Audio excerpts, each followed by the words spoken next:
할렐루야, 반갑습니다. 2020년 12월 28일 날마다 기적을 경험하는 새벽 주양 날기새.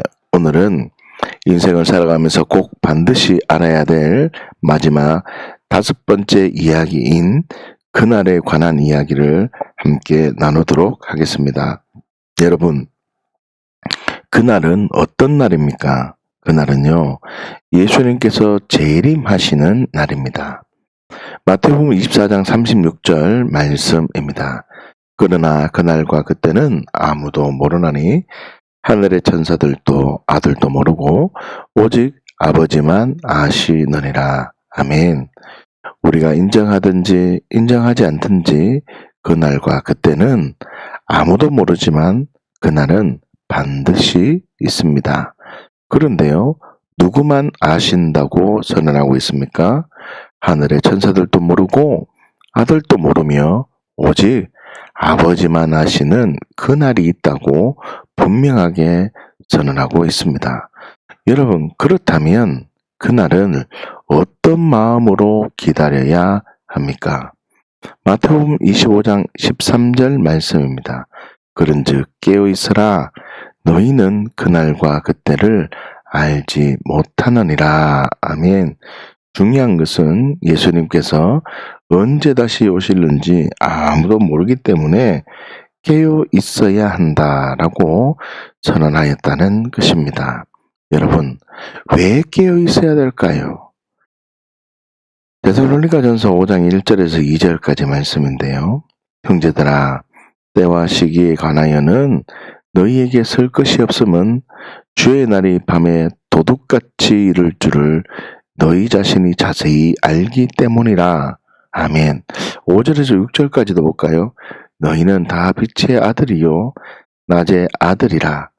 우리가 밤이나 어둠에 속하지 아니하나니 그러므로 우리는 다른 이들과 같이 자지 말고 오직 깨어 정신을 차릴지라.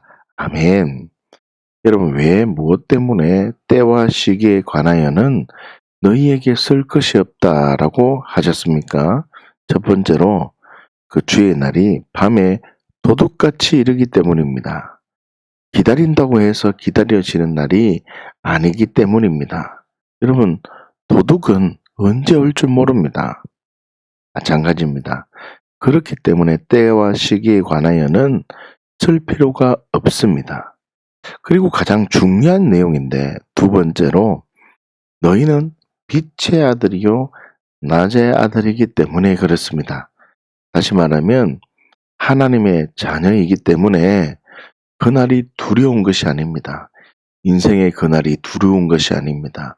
내 삶이 죽는 그날이 두려운 날이 아니라 그날을 기다리며 나아갔기 때문에 그날이 기다려지고 환영하는 날입니다. 자, 그렇기 때문에 우리는 어떻게 신앙생활을 해야 합니까? 다른 애들과 같이 행동하지 말고 오직 깨어 정신을 차려야 하는 것입니다. 그러니까 다른 이들과 함께 있지 말고 다른 세상의 흐름과 똑같은 삶으로 사는 것이 아니라 하나님이 기뻐하는 그 모습으로 있어야 한다는 것입니다. 여러분, 기억하셔야 됩니다. 주님의 날은요, 예수님이 재림하시는 그날과 그 시는 아무도 모릅니다. 그러나 꼭 오십니다. 그렇기 때문에 깨어있고 근신하는 마음으로 복음 앞에 있어야 한다는 뜻입니다. 그렇다면 깨어있고 근신하는 마음으로 복음 앞에 서 있어야 된다라는 뜻이 무슨 뜻인지 조금 더 우리가 알 필요가 있습니다. 여러분, 깨어있는다라는 이 가치를 많은 이들이 잘못 오해하는 경우가 많이 있다는 뜻입니다. 마태복음 25장 1절에서 2절까지 말씀을 보면 우리가 쉽게 정리할 수 있습니다. 그때 천국은 마치 등을 들고 신랑을 맞으러 나간 10처녀와 같다 하리니 그 중에 5은 미련하고 5은 슬기 있는 자라. 아멘. 여러분, 우리는 천국은 이라고 얘기하는 부분을 보면 우리가 주목해야 된다라고 우리가 늘 얘기했습니다. 천국은 등을 들고 신랑을 맞으러 나간 열 처녀와 같다라고 선언하고 있습니다. 그리고 그 열 처녀 중에 5은 미련하고 5은 슬기 있는 자라고 선언하고 있습니다. 여러분 잘 보세요. 그렇다면 미련하고 슬기 있는 자의 차이는 무엇일까? 이게 중요한 것입니다. 미련하고 슬기 있는 자를 어떻게 구분하고 있느냐? 여러분 첫 번째로 미련한 자나 슬기 있는 자나 똑같이 자고 있었다는 걸 여러분들은 기억하셔야 됩니다. 25장 5절 말씀인데요. 신랑이 더디음으로 다 졸며 잘세. 아멘. 신랑이 더디음으로 슬기 있는 자나 미련한 자가 다 졸며 잤다는 것입니다. 다시 말하면 깨어 있다는 말은 어떤 외적인 상태를 이야기하는 것이 아니라는 말입니다. 좀 더 나아가서 깨어 있다는 말은 기도한다, 말씀을 들고 있는다, 이런 우리가 보는 외적인 어떤 상태가 아니라는 뜻입니다. 깨어 있는다는 말은 시대를 분별하고 깨어 있는다는 말은 우리가 어떻게 이 상황을 대처하느냐, 이것으로 깨어 있다라고 얘기할 수 없다는 말입니다. 우리는요, 시대의 정황을 분별할 능력이 없습니다. 여러분, 많은 사람들은 666에 대해서 많이 고민을 합니다. 예전에는요, 네로 황제가 666 짐승의 표라고 얘기했습니다. 최근에 우리는 바코드를 666이라고 얘기를 했고, 가장 최근에는 베리칩을 666이라고 얘기를 합니다. 여러분, 우리는 세상의 흐름과 상황으로 외적인 어떤 것으로 반응하는 것이 깨어있는 상태가 아님을 여러분들이 반드시 기억해야 됩니다. 깨어있다는 어떤 외적인 상태를 말하는 것이 아닙니다. 반드시 기억하십시오. 마태복음 25장 5절 말씀을 보시면 신랑이 더디움으로 다 졸며 잤다는 겁니다. 그런데요, 5명의 미련한 자는 졸며 잤지만 세상 모르고 잡니다. 그러나 슬기 있는 5사람은 자고 있지만 누리면서 쉬는 겁니다. 5 미련한 자는요, 자도 개운하지 않습니다. 5 미련한 슬기 있는 자는요, 개운하고 기분이 좋습니다. 기도 많이 하고 자는 사람은요, 예수님의 그 감각과 하나님을 향한 그 마음 없이 기도만 하는 사람은 기도 안 하면 개운하지 않습니다. 그러나 늘 하나님을 인식하고 주를 향한 마음으로 있는 자는요, 졸며 잘지라도 그게 속박당하지는 않는다란 말입니다. 여러분, 졸며 잘 수 있습니다. 깨어 있는다는 말은 외적인 상태를 얘기하는 것이 아님을 반드시 기억하십시오. 그리고 또 이런 흐름이 있습니다. 어떤 사람은요, 기름 때문이라고 생각을 합니다. 참 이게 어려운 얘기인데 마태복음 25장 3절 말씀을 볼까요? 미련한 자들은 등을 가지되 기름을 가지지 아니하고. 아멘. 미련한 자들은 등을 가지되 기름을 가지지 않았다고 선언하고 있습니다. 다시 말하면 기름을 준비하지 않았기 때문에 미련한 사람이다 라고 생각을 한다는 뜻입니다. 절대 아닙니다. 여러분, 25장 8절 말씀을 한번 볼까요? 미련한 자들이 슬기 있는 자들에게 이르되 우리 등불이 꺼져가니 너희 기름을 좀 나눠달라 하거늘 이라고 말합니다. 이제 주목해서 들으십시오.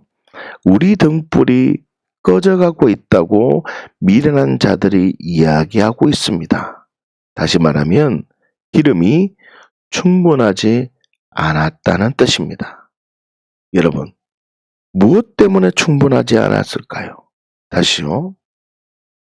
이 미련한 자들은 슬기 있는 자들을 보면서 무엇 때문에 기름을 달라고 했을까요?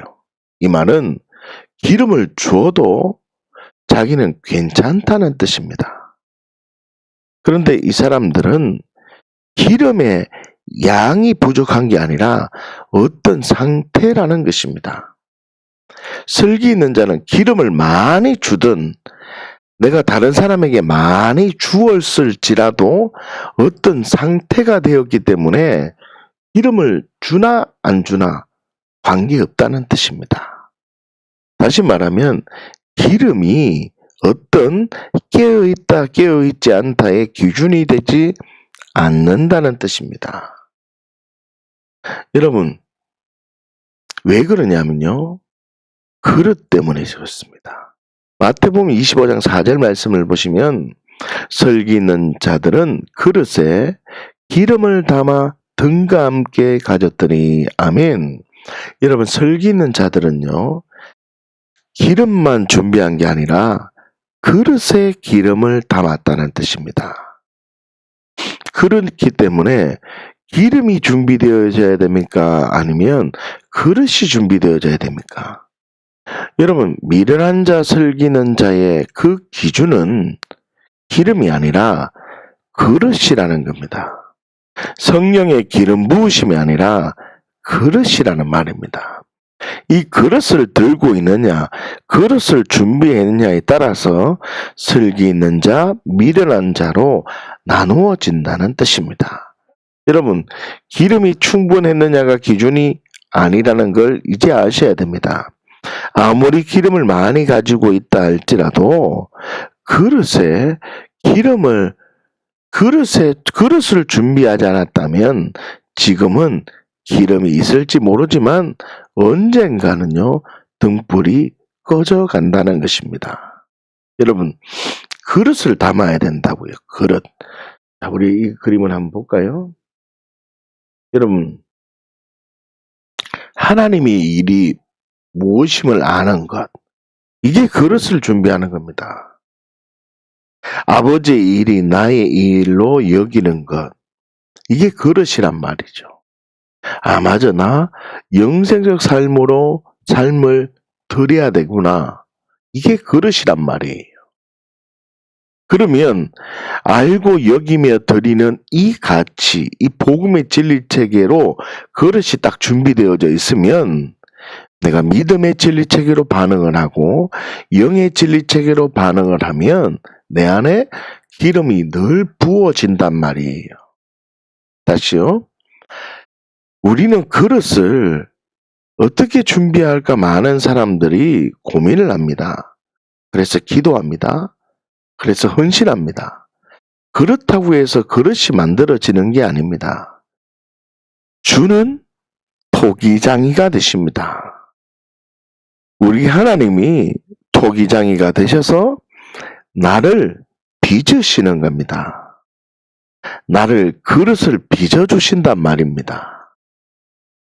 내가 주인 되어서 내 마음대로 살아가면 내 그릇은 깨지고 구멍이 나며 터진 웅덩이가 되는 겁니다. 그러나 십자가에서 나와 함께 죽었음을 알고 십자가의 죽음과 부활의 죽음이 나의 것으로 여기며 나의 삶을 사나 죽으나 주를 위한 삶으로 드리는 삶으로 내가 드린다면 이 믿음에 알고 여기고 드리는 복음의 진리체계가 그릇이 결정되어진다는 겁니다. 그래서 우리가 2020년도에 그 그릇을 하나님의 비전으로 한번 그릇을 준비해 보자는 겁니다. 여러분, 하나님은 천지를 창조하실 때에 첫째 날의 그릇 속에 빛을 담으셨습니다. 그릇이 중요하다는 겁니다. 둘째 날의 그릇 속에 어떻게 해요? 나누셨잖아요.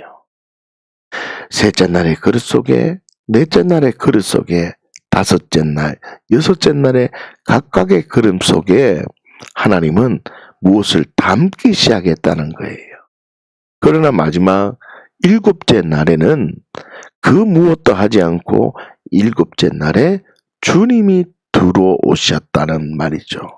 그래서 우리는 주일을 단순히 주일이 아니라 예배당에 와서 예배를 드리는 게 주일이 아니라 내 그릇 속에 주님을 내 안에 주인으로 모시고 내 그릇 속에 하나님의 말씀으로 담고, 아주 중요한 얘기입니다. 내 그릇 속에 내가 무엇을 해서 담는 날이 아니라 그릇 속에 하나님으로만 나의 나됨을 증명하겠다. 이것이 바로 주일이라는 말입니다. 다시요. 우리는 그릇을 만들어야 돼요. 이 그릇은 기도하고 말씀을 많이 본다고 그릇이 만들어지는 게 아니에요.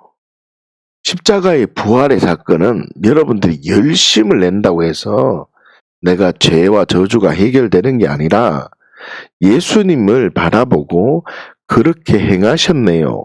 믿음으로 취하는 겁니다. 그러면 너가 어떻게 생각하든 어떤 행동을 했든 어떤 과정 속에 있든 내가 너의 죄와 저주를 사해 주겠노라. 너 생명 없는 상태에 생명을 주겠노라. 그 사건이 십자가와 부활이고 그 복음이 내 안에 들어온 거란 말이에요. 그러면 이 그릇은 우리의 무엇으로 그릇이 만들어지는 게 아니라 주는 톡의장이고 나는 진흙이라는 이 믿음의 고백, 나는 하나님 알고 여기며 드리겠다는 이 복음의 진리체계가 십자가와 부활의 진리가 내 안에 있는 자에게 그릇을 만들어주는 거라는 말이죠. 그렇기 때문에 모든 상황, 모든 시간 속에 하나님 옳습니다 라는 이 가치, 이게 그릇이 만들어지는 겁니다. 그릇이 있다는 말은, 내가 그릇이 준비되었다는 말은 내가 주인이 아니라 예수님을 내 주인으로 고백하며 살겠습니다. 이게 그릇이 준비된 거예요. 그릇이 준비됐다는 말은 맞네요. 예수님처럼 어떤 상황이든지 하나님 오름 앞에 있겠습니다. 이게 그릇이 준비된 거예요. 우리가 2021년도에 그릇이 이거잖아요. 하나님의 일이 무엇임을 알고 아버지의 일을 나의 일로 여기며 영생적 관계로 삶을 드리면 하나님께서 풍성한 하나님의 증인의 삶을 주신다라는 게 그릇이었잖아요. 우리는 2020년 그릇이 있었습니다. 여러분 기억하십니까? 날마다 복음의 능력을 경험하며 날마다 복음을 가르치고 전하여 가정과 삶 그리고 교회 안에 날마다 기쁨과 순전한 마음이 가득하여 날마다 번성이 있을지어다. 이게 그릇이었잖아요. 2020년도에.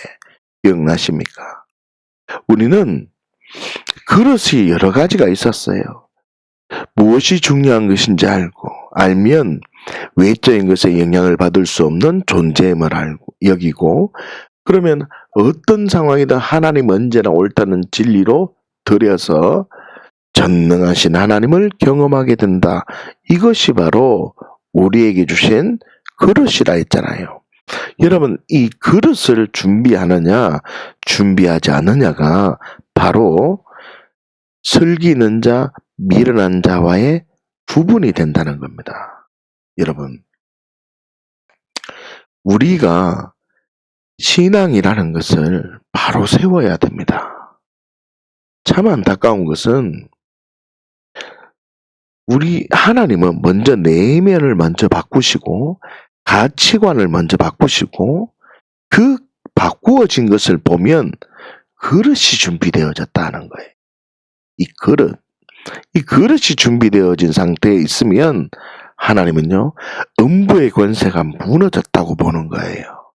음부의 권세가 무너진 곳에는 여호와의 빛이 임하고 음부의 권세가 무너진 곳에는 파이프가 되어져 있기 때문에 하늘의 자원이 쏟아지는 거예요. 그러면 하늘의 자원을 쏟아서 하나님이 하늘의 자원을 막 우리에게 쏟아붓는데 밑빠진 독에 물을 붓겠습니까? 물을 붓지 않을까요? 하나님은 절대로 밑빠진 독에 물을 안 붓습니다. 다시 말하면 우리는 하늘의 자원을 누리고 싶어 해요. 그런데 우리는 그릇이 준비되어 있지 않기 때문에 기름을요, 자꾸 달라고 해요. 자꾸 누구에게 달라고 한다고. 제가 늘 얘기하잖아요. 사역을 하고 지친다. 이 사람은 그릇이 준비되지 않은 거예요.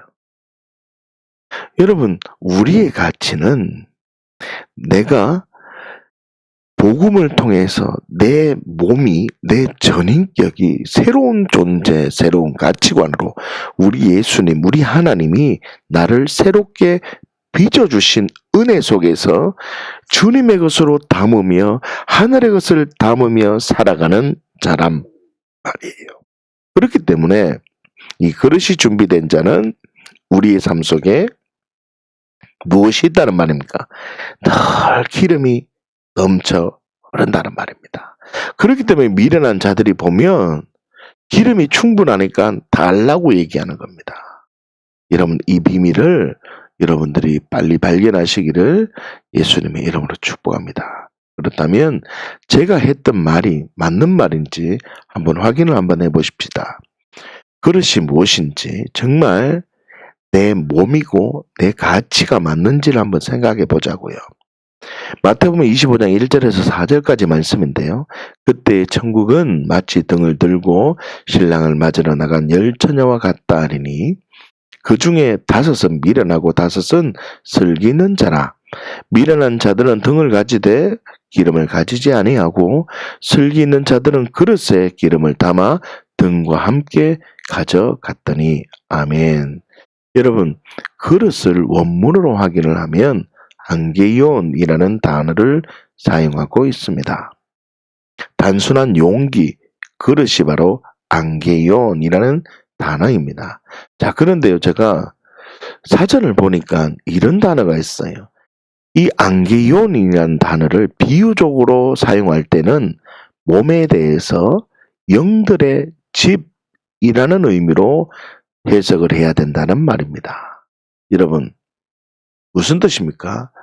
이 10처녀의 비유는 비유이기 때문에 그릇을 어떻게 해석을 해야 된다는 말입니까? 몸에 대해서, 영들의 집에 대해서 라고 해석을 해야 됩니다. 그렇다면 설기 있는 자들이 그릇을 준비했다는 뜻은 무슨 뜻입니까? 설기 있는 자들은 몸을 준비했다는 겁니다. 설기 있는 자들은 외적인 무엇을 나타내는 것이 아니라 내적인 것을 준비했다는 뜻입니다. 이 비밀을 여러분들이 이제는 결론 내렸을 것이라고 믿습니다. 여러분, 예레미야 2장 13절 말씀 아주 유명한 말씀이죠. 내 백성이 2가지 악을 행하였나니 곧 그들이 생수에 그런 데는 나를 버린 것과 스스로 웅덩이를 판 것인데 그것은 그 물을 가두지 못할 터진 웅덩이들이니라. 아멘. 여러분, 생수에 그런 데는 나를 버린 것과 스스로 웅덩이를 판 것을 악하다라고 선언하고 있습니다. 그 결과 어떻게 됩니까? 물을 가두지 못할 터진 웅덩이가 되었다는 것입니다. 기름을 아무리 많이 부어도 터진 웅덩이, 물을 저축하지 못한다는 것입니다. 그러니까 어떻게 해요? 계속 어디에 기름 부음을 받고 기름 부음을 아무리 많이 받았을지라도 터진 웅덩이니까 무엇을 해도 늘 부족합니다. 부족하다고요.